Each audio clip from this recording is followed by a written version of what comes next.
Halo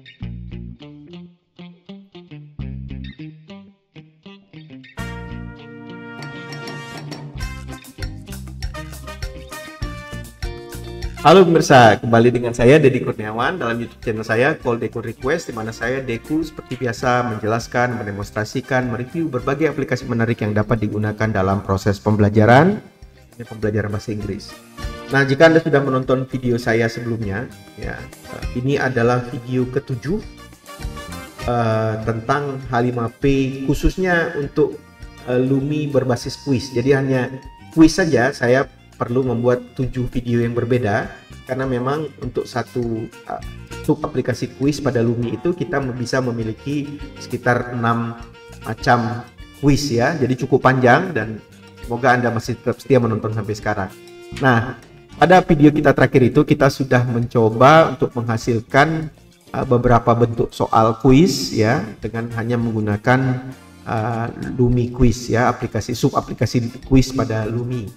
Nah, pada video kali ini saya akan secara khusus mendemonstrasikan bagaimana cara kita, mungkin sedikit mengulang bagaimana cara kita untuk mengupload aplikasi berbasis paket kuis ya, yang dikembangkan menggunakan skema H5P H5P. Nah, kemudian kita nanti juga akan melihat bagaimana ketika dia dikerjakan ya, ditampilkan dalam sudut pandang siswa. Nah, baik, tidak berpanjang lebar, kita langsung saja masuk ke menu tutorial. Oke. Nah, ini tampilan kita terakhir ya, di mana saya mencoba untuk menghasilkan satu bentuk drag and drop. Kita balik lagi ke edit, menu edit. Nah, ini sehingga pada video kali ini dari video-video sebelumnya saya sudah membuat paling tidak sekitar ada 9 pertanyaan ya, ada sampai Q9. Nah, ini semuanya dibuat hanya dengan menggunakan quiz namanya.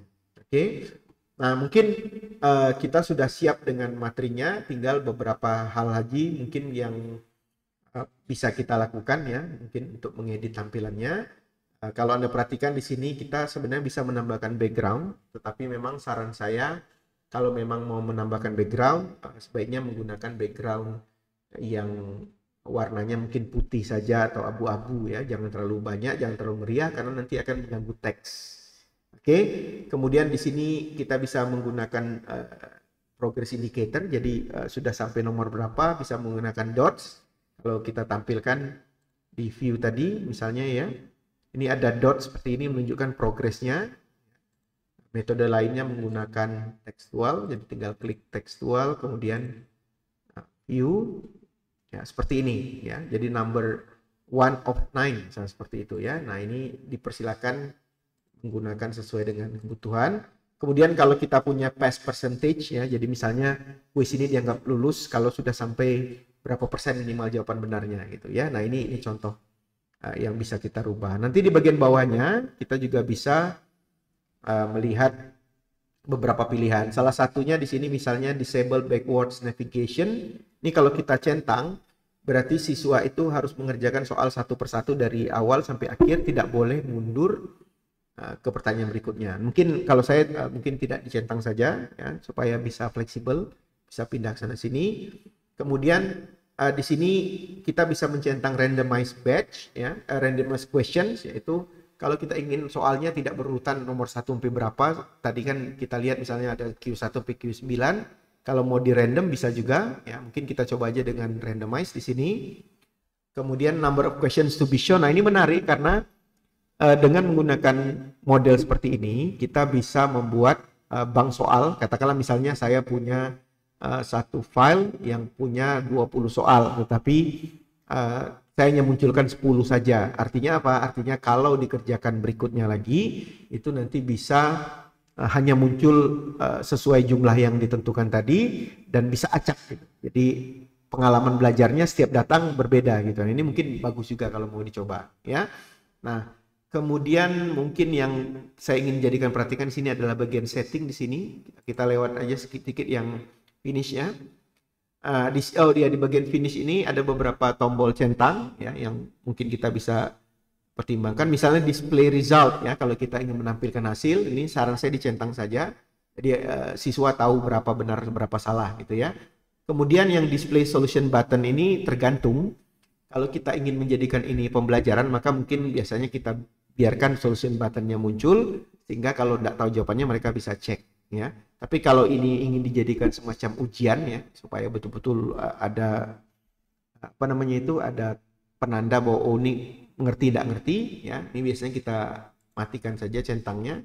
Mungkin saya lebih cenderung untuk mematikannya untuk kebutuhan saya, ya.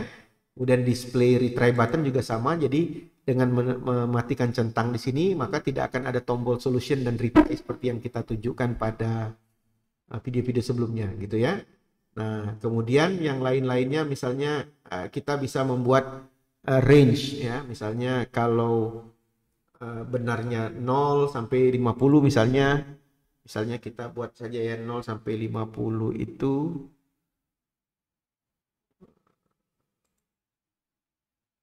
ya, kita buat misalnya oke, misalnya 0 sampai 50 itu kita beri very poor, ya. Misalnya ini penanda. Nah, ini bisa kita lakukan 50 sampai katakanlah nanti 70 poor 60, ya. Mungkin kita tambah range lagi. Nah, ini range-nya mungkin dari 61, ya. Oke. Oke, dari 51 sampai 60, ya. 60 poor, kemudian kita tambah range barunya yaitu oke. Kemudian ini 61 sampai 70, oke. Kemudian nanti kalau nilainya 70 sampai 71, ya, 71 kita tambah range dulu 71 sampai 79 mungkin good, ya. Kemudian 79, oke. Kemudian kita buat dari 80 sampai 100 itu very good. Nah, ini misalnya kita kalau ingin memberikan apa ya kriteria feedbacknya, ya, nilainya berapa. Ini biasanya sangat bagus, ya. Bahkan kita nanti kalau dilihat ke bawah lagi kita bisa, kalau mereka jawabnya benar, mereka dapat video apa, ya, good atau apa, misalnya kalau mereka lulus dan segala macam, ini kita bisa tambahkan dengan apa namanya itu. Nah, ini yang berikutnya setting for check. Ini kalau saran saya untuk kebutuhan belajar memang sebaiknya dimatikan saja, jadi mereka tidak bisa cek benar atau salah, ya. Tapi kalau memang hanya untuk pembelajaran, ya silakan, ya. Ini tergantung kebutuhan masing-masing. Nah, ini kita sudah siap. Nah, maka saya akan menyimpan file ini, ya. Kita sudah buat beberapa pengaturan. Nah, ini nanti bisa kita terapkan di Moodle, ya. Kita save. Saya save di tempat berbeda aja, ya, biar cepat nanti. Oke.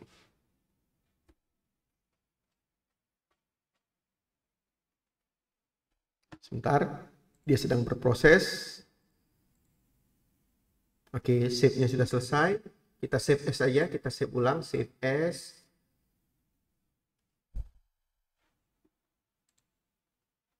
Ya.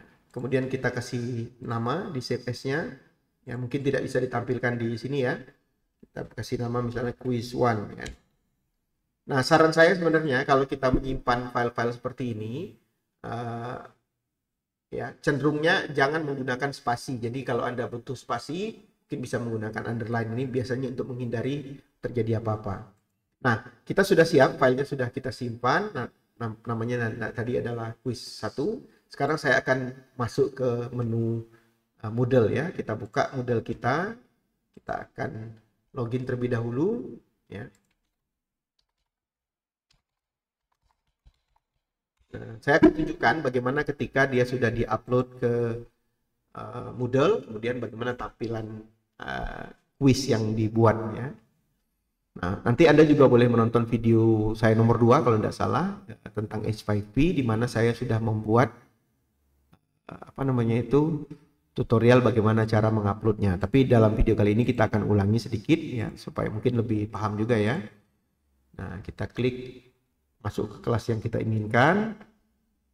Kemudian,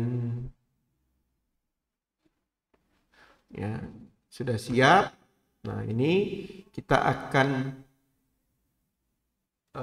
apa namanya itu mulai dengan membuat gimana, ya, mungkin agak ke bawah. Ini sudah ada nama quiz 1 dalam demo saya sebelumnya, ya.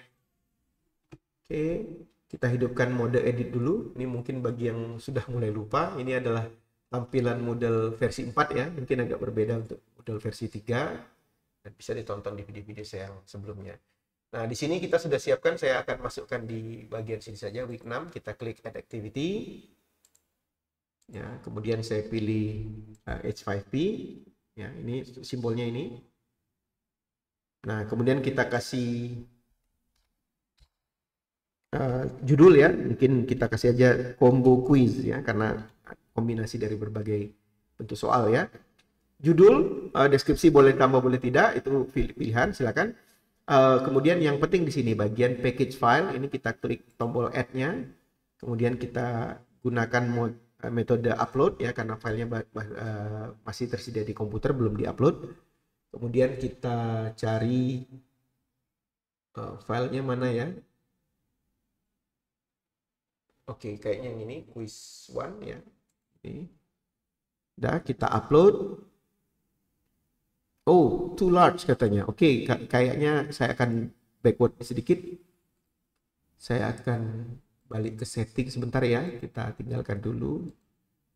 Balik ke setting. Saya akan menaikkan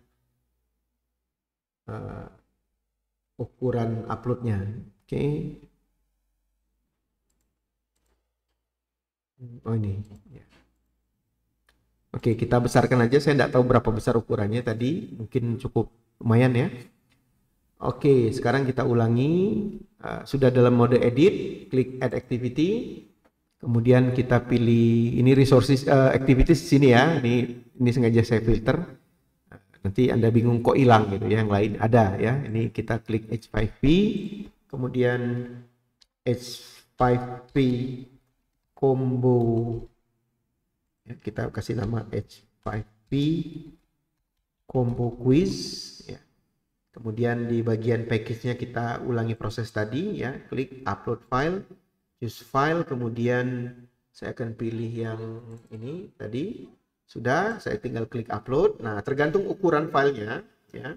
Untuk ukuran filenya mungkin akan butuh waktu untuk mengupload ya. Ini tidak terlalu besar sebenarnya, hanya lebih sedikit dari mungkin lebih dari 1 megabyte ya. Nah, kemudian mungkin kalau mau ditelusuri silakan klik H5P optionnya. Di sini bisa ada tombol allow download, kemudian ini boleh diabaikan saja. Tapi misalnya kita ingin skenario-nya bahwa si student nanti boleh mendownload filenya supaya bisa dikerjakan secara offline, itu silakan diaktifkan. Ya, kemudian mungkin kita coba lihat di attempts optionnya itu ya.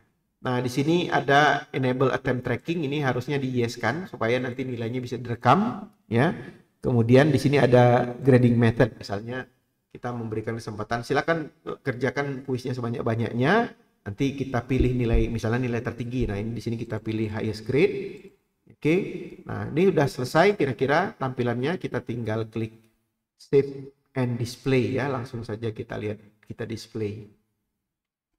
Ya. Nah, ini mungkin akan butuh proses sedikit karena ada beberapa file yang aset yang harus di-download dulu. Nanti kita akan coba lihat dalam video berikutnya ya, sedikit lagi karena saya kayaknya perlu mengupdate library untuk H5P ya. Oke, saya mungkin tampilkan dulu sebentar dalam sisi student ya. Mana tahu bisa ditampilkan. Oke, nah kita akan kembali. Saya akan stop dulu videonya di sini. Yang penting kita sudah tunjukkan bagaimana cara mengedit ya, menambahkan fitur-fitur pada H5P, kemudian menguploadnya. Nanti kita akan kembali lagi dalam sudut pandang student, bagaimana tampilan H5P filenya tadi yang berupa campuran dari berbagai kuis ya. Oke, ini video yang cukup panjang. Kita sudah mencoba bagaimana caranya mengupload file H5P yang dibuat dengan Lumi ya ke Moodle. Dan nanti kita akan kembali lagi dengan tampilan student, bagaimana kita student melihat dan mengerjakan tugas berbentuk H5P quiz ya, yang combo, ada campuran beberapa. Oleh karena itu jangan lupa untuk like, share, dan subscribe channel saya sehingga Anda mendapatkan notifikasi jika ada video baru yang saya upload. Demikian dari saya, terima kasih sudah menonton sampai ke ujung. Kita ketemu lagi dalam video berikutnya. Saya Deddy Kurniawan, etc. Call, Promoting Computer Assisted Language Learning Indonesia. Sampai berjumpa.